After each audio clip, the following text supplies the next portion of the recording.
I never imagined it would be the final time I'd awaken beside Jack, the man I had adored since our high school days. Life, however, has a peculiar way of blindsiding you when you least anticipate it. My name is Melanie, and this is the chronicle of how I lost everything I held dear. I recall that morning with striking clarity. Jack was already awake. The aroma of coffee drifted from the kitchen as I padded downstairs in my slippers. I glimpsed him through the doorway, standing at the counter, his back to me. Even from behind, I could detect the tension radiating from him. "Morning, babe," I called out, suppressing a yawn. "You're up early." Jack turned, and I instantly noticed his red-rimmed eyes. It was evident he hadn't slept, and his gaze was distant, as if he was looking at me without truly seeing me. "We need to talk," he said, his voice devoid of emotion. I've grown to detest those 3 words. I forced a laugh, a sudden weight pressing down on me. Jack didn't smile. He simply stood there, clutching his mug like a lifeline. "I can't do this anymore," he murmured, the words barely audible. The world seemed to shift beneath my feet. Damn, I suspected this, didn't I? I just refused to acknowledge it. Jack gestured vaguely between us. "I'm done, Mel. I can't keep pretending everything's okay when it's not." I felt a sharp pang in my stomach. "What do you mean everything's okay? We're okay." Even as the words escaped my lips, I recognized their falsity. We hadn't been okay for a considerable period, but I had stubbornly refused to admit it. "Are we really?" Jack asked, placing his mug down with a quiet thud. "From my perspective, we haven't been okay for years. I can't do it anymore, Mel. I can't keep being the punching bag for your family. I can't keep watching you. I can't keep loving someone who doesn't respect me enough to stand up for me." His words were like daggers, each one striking with pinpoint accuracy. I wanted to protest, to deny everything, but the truth in his words struck me with the force of a tidal wave. He cut me off before I could speak. "I've heard it all before, Mel. They don't mean it. It's just how they are. You're being too sensitive." "I'm tired of it, Mel. I'm tired of feeling like I'm not good enough, like I'm some kind of joke." Tears welled in my eyes. "But you are good enough. You're more than good enough. I love you, Jack." His laugh was cold and empty, devoid of any warmth. "Mel, love isn't supposed to feel like this. It's not supposed to make you feel small and worthless." I reached for him, desperate to close the chasm that had opened between us. "We can fix this. We can work on it. I'll talk to my family." "It's too late, Mel," Jack interrupted, stepping back from my outstretched hand. He said he'd given me chances, begged me to defend myself, to see how much his family's behavior was hurting him. But I never did. And now he had nothing left to give. The finality in his tone sent a shiver down my spine. This wasn't just another argument. "Is this it?" I asked, even though I already knew the answer. Jack met my gaze, his eyes filled with a mixture of sorrow and resolution. "I'm saying goodbye, Mel. I'm leaving." The world seemed to cease rotating. I couldn't breathe, couldn't think. This couldn't be happening. Not to us. Not to me and Jack. I can't," I choked out. "We've been together since high school. We're married. You can't just walk away." "I am," he said softly. "I'm sorry, Mel. I truly am. But I can't keep living like this. I deserve better. We both do." He turned and walked out of the kitchen. I heard his footsteps on the stairs, then the sound of the front door closing. I heard drawers opening and closing. Jack was packing. He was really leaving. I didn't know how long I stood there, frozen in place. Finally, I found the strength to move. I ran upstairs and burst into our bedroom to find Jack methodically packing clothes into a suitcase. "You can't do this. This is it," I pleaded, grabbing his arm. "Jack, we can work this out. I'll do better. I'll stand up to my family. I'll be the wife you deserve." Jack gently disengaged from my grip. "I wish I could believe that, Mel, but we both know it's not true. You've had years to stand up to your family, to show me that I matter to you, but you never did. And now it's too late." "No!" I insisted, desperation clawing at my throat. "It's never too late. We love each other. That has to count for something. Jack paused in his packing, his shoulders slumping. When he turned to face me, there were tears in his eyes. Sometimes love isn't enough, Mel. Sometimes you have to. You have to love yourself enough to walk away. His words hit me like a physical blow. I staggered back, collapsing onto the bed as the full weight of what was happening crashed down on me. Where will you go? I asked, my voice small and broken. Jack zipped up his suitcase, the sound unnaturally loud in the quiet room. I thought I'd stay with Sarah for a while. Sarah, our new neighbour, the pretty blonde who moved in next door a few months ago. She was always around when Jack was working in the yard, looking at him with admiration, not mockery. I felt a fresh wave of pain. Are you leaving me for her? Jack shook his head. It's not like that, Mel. Sarah's just a friend. She offered me a place to stay while I figure things out. He added, that's all.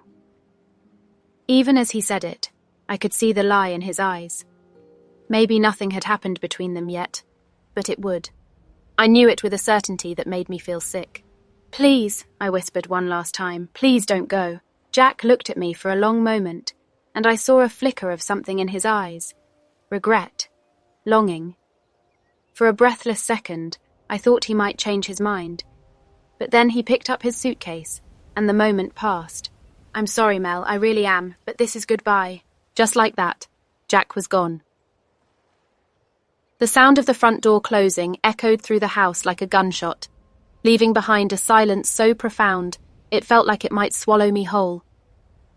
I didn't know how long I sat there on our bed, which was now my bed, staring at the empty space where Jack used to be. Time seemed to have slowed down. I was so lost in thought that I didn't hear the shrill ring of my phone. When I finally did, I fumbled for it, hoping it was Jack, that he'd changed his mind. But it wasn't Jack. It was my mother. Melanie, are you there? Why aren't you answering your door? I blinked, confused. What, Mum? He said he's outside your house, sweetheart, and he's been knocking for 10 minutes. Is everything okay? No, I wanted to scream. Nothing is okay. My husband just left me. My world is falling apart. Instead, I heard myself say, Yeah, Mum, everything's fine. I'll be right down. I hung up and dragged myself to my feet. My legs felt like they were moving through molasses as I made my way downstairs. I caught sight of myself in the hallway mirror, and I barely recognized the woman staring back at me. Her eyes were red and puffy. Her hair was tangled. She looked broken. I opened the front door to find my mother standing there. Melanie, you look awful. Are you sick? I opened my mouth to tell her what had happened, to pour out all the pain and confusion swirling inside me. But what came out instead was, I'm fine, Mum. I just didn't sleep well last night. My mother clicked her tongue disapprovingly. I've told you, you really should take better care of yourself, dear. Where's Jack? Don't tell me he let you sleep like this on a weekday. When I heard his name, I felt my carefully constructed facade start to crumble. Jack, he's gone. Where did he go? Tears started streaming down my face. I began to cry as I told her that Jack had left me. My mother was shocked. For a moment, then she started to laugh. Oh, honey, she said, patting my arm. Jack would never leave you. He doesn't hide like that. He's probably just having one of his little tantrums. You know how sensitive he can be. It's just another tantrum. I was taken aback by her dismissive tone, but I got my answer. He's really gone. My mother's expression shifted from amusement to confusion, then to something that looked almost like relief. Well, she said, her voice taking on a brighter tone, it might be for the best. There could be someone so much better than Jack out there. I've always said so. I stared at her, unable to believe what I was hearing. There is no one better than Jack. He's kind, smart, and loving. He supported me through everything. How can you say that? My mother waved her hand dismissively. Oh, Melanie, you've always had a blind spot when it comes to Jack. He's a nice enough guy, I suppose, but he's not exactly husband material, is he? Always with his head in those books. Never knows how to change a tire or fix a leaky faucet. A real man should be able to take care of his family. Her words hit me like a slap in the face. I suddenly saw with painful clarity what Jack had been trying to tell me all these years. The constant jabs, the backhanded compliments, the not-so-subtle hints that he wasn't good enough. It had all been there, right in front of me, and I'd been too blind, or too cowardly, to see it. "Stop it," I said, my voice barely above a whisper. My mother blinked, taken aback. "What was that, dear?" I said, "Stop talking about Jack like that. He's twice the person any of us could ever hope to be. He's kind, gentle, and smart. He loves me for who I am, not who he thinks I should be. And I threw it all away because I was too weak to stand up to you and Dad and everyone else who couldn't see how amazing he is." My mother's face hardened. "Now, Melanie, But I wasn't finished. Years of pent-up frustration and newly realized truths came pouring out like a flood.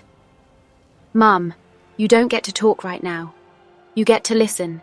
For years, you, Dad, and everyone else in this family have been tearing Jack down. You've been making fun of him, saying he's not man enough, mocking his interests, and belittling his accomplishments. And I'm sorry to say that I let you do it. I laughed along and made excuses. I told Jack he was being too sensitive, but he wasn't. He was right.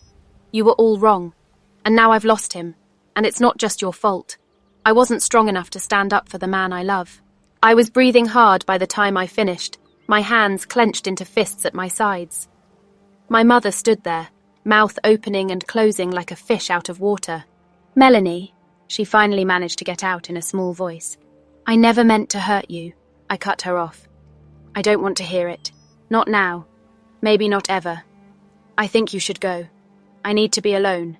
I thought she might argue, but I think the raw pain she must have seen in my eyes told her it would be a bad idea. She nodded stiffly and turned to leave. But then, at the last moment, she paused and looked back at me with an expression I couldn't quite read. "For what it's worth," she said softly, "I'm sorry." And then she was gone, leaving me alone with the echoes of everything that had just happened. I closed the door and leaned against it, feeling suddenly drained. The house felt too big and too empty without Jack's presence filling it. I wandered from room to room, touching the things he'd left behind. His favourite coffee mug in the kitchen, the book he'd been reading still on his nightstand, the sweater he always wore on cold nights draped over the back of the couch. I found myself wondering. Favourite coffee mug in the kitchen, the book he'd been reading still on his nightstand, the sweater he always wore when he'd spent time here working late to support us while I pursued my dreams. My eyes fell on a small leather-bound book tucked away in the corner of his desk. I'd never seen it before. I picked it up and opened it. It was a journal. Jack's journal. The date on the first page was from 3 years ago, just after we got married. I started reading, my hands trembling. Today was hard. Mel's family came over for dinner. Her brother made another joke about my soft hands, saying a real man should have calluses. Mel laughed. I wish she wouldn't do that. I wish she could see how much it hurts when she sides with them against me. But I love her. I have to believe that's enough. Tears blurred my vision as I flipped through the pages. Entry after entry, all detailing the small things, the constant jabs, the growing distance between us. I saw our relationship crumbling through Jack's eyes, and it broke my heart all over again. The last entry was dated just a week ago. I can't keep going like this. I love Mel, I really do, but I can't live like this anymore. I feel like I'm disappearing piece by piece, like there's nothing left of me. Sarah says I deserve better. Maybe she's right. God, I wish Mel could see what she's doing to me. I wish she cared enough to try. I closed the journal feeling sick. I was so blind. I didn't see the pain I was causing the man I loved. I made a decision. I couldn't change the past, but I could change the future. I could be better. I could be the person Jack had always believed I could be. I picked up my phone and dialed the number I knew by heart. Jack's voice came through the speaker, sounding tired and weary. "Jack," I said, my voice breaking. "I'm so sorry. I know it's not enough, but I'm sorry. I read your journal, and I see now what I've done, what we've all done to you. I want to make it right, if you'll let me." There was a long silence on the other end of the line. I thought he'd hung up, but then he finally spoke. "It's not that simple, Mel. You can't just say sorry and expect everything to be okay." "I know," I replied, wiping away tears. "I know it's not that simple, but I want to try. I want to be better. For you. For us. If there's still a chance for us, I want to fight for it." There was another long pause. I held my breath, my heart pounding. "Mel." Jack's voice was soft and almost hesitant. "I don't know if there's a way to fight for it. A lot has happened, and words are just words until they're backed up by actions." I felt my heart constrict, but I pushed on. "I understand. I do. I know I don't deserve it, Jack, but I want you to give me another chance. I love you more than I've ever loved anyone or anything in this world. I'm willing to do whatever it takes to prove that to you." There was a rustling sound on the other end of the line. I imagined Jack running his hand through his hair, a habit he had when he was stressed or thinking. "What about your family?" he asked finally. "They're a big part of why we're here. I can't go back to being their punching bag." I took a deep breath. "I know, and I wouldn't ask you to. In fact, I just told my mother off. I told her how wrong they've all been about you, how amazing you are, and how I've been a coward for not standing up for you." "You did?" The surprise in his voice was palpable. "I did," I confirmed. "And that's just the start. I'm done letting them treat you, and me, like that. If they can't respect your boundaries, then they don't get to be a part of our lives. It's as simple as that." There was a long pause, and when Jack spoke again, his voice was thick with emotion. "Mel, I don't know what to say." "You didn't have to say anything," I said, quickly. "I know words aren't enough.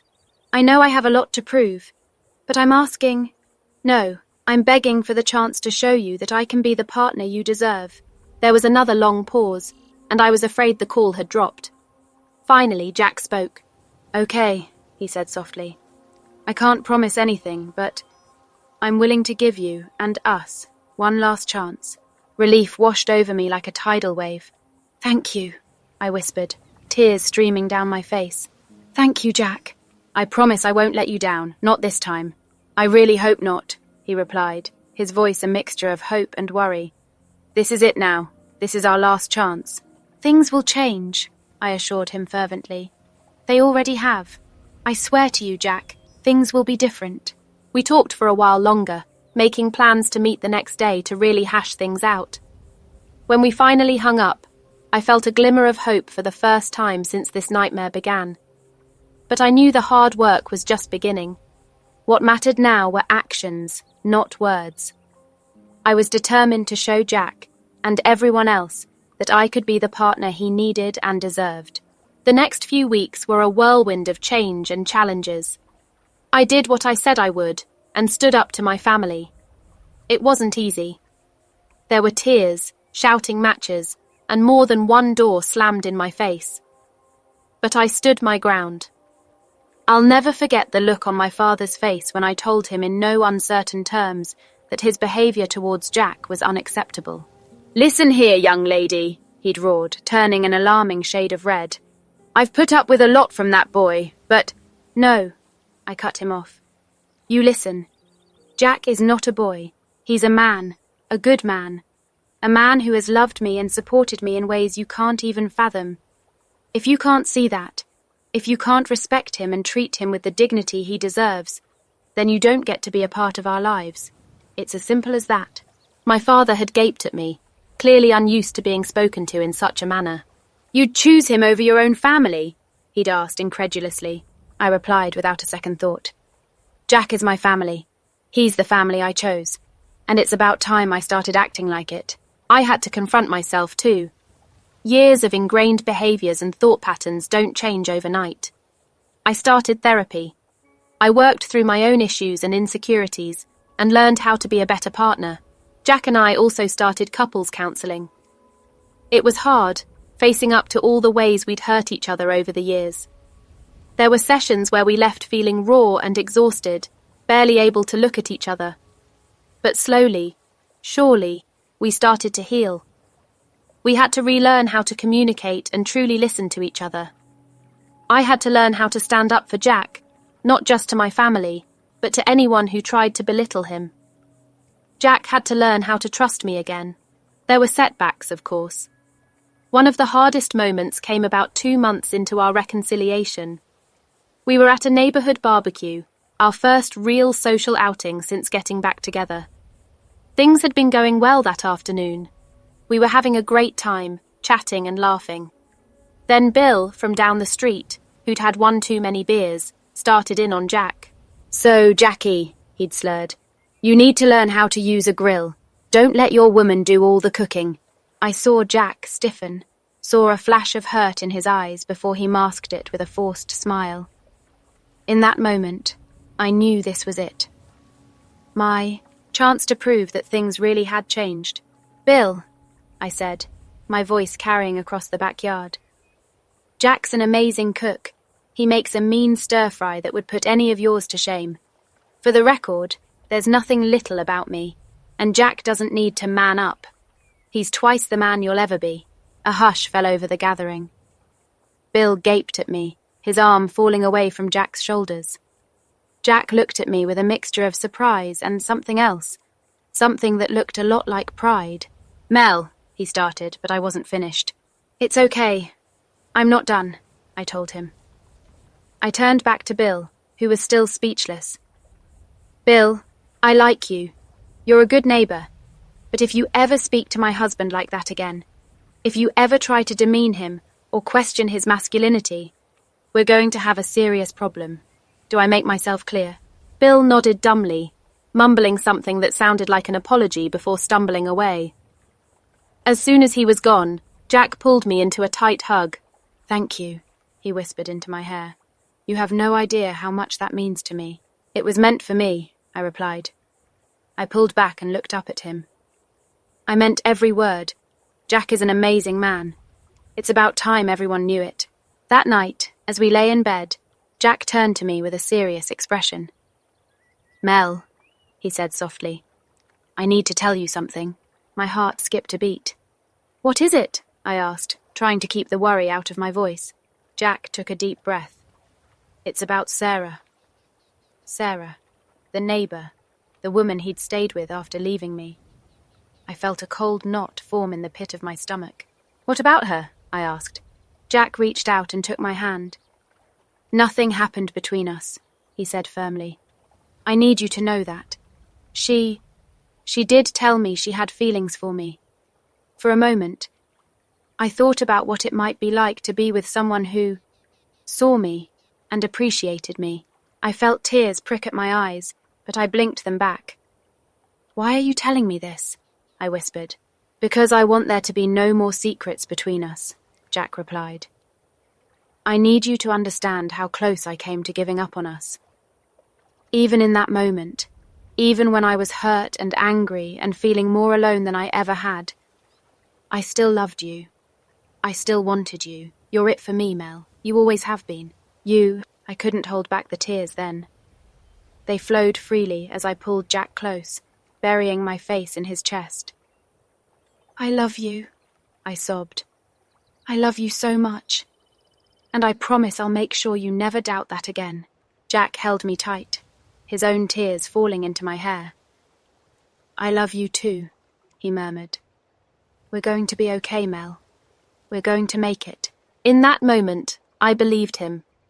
We had a long road ahead of us. I knew there'd be more challenges and more moments of doubt, but we were facing them together now, as a team, as partners. The next morning, I woke up before Jack. I lay there for a while, watching him sleep, thinking about how we'd been given a second chance. Then I got up and went to the kitchen. I was just finishing breakfast when Jack walked in, rubbing the sleep out of his eyes. "What's all this?" he asked. I handed him a cup of coffee and said, "Just breakfast. I thought we could eat together before work." Jack took a sip of coffee and then sat down. He put the mug down and pulled me into his arms, pressing a soft kiss to my forehead. "Thank you," he said quietly. "For breakfast?" I asked, confused. Jack shook his head, a small smile playing at his lips. For everything. For fighting for us. For changing. For loving me. I'll always fight for us, Jack, I replied, reaching up to cup his face in my hands. Always.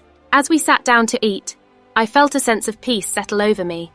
And really, that's all that mattered.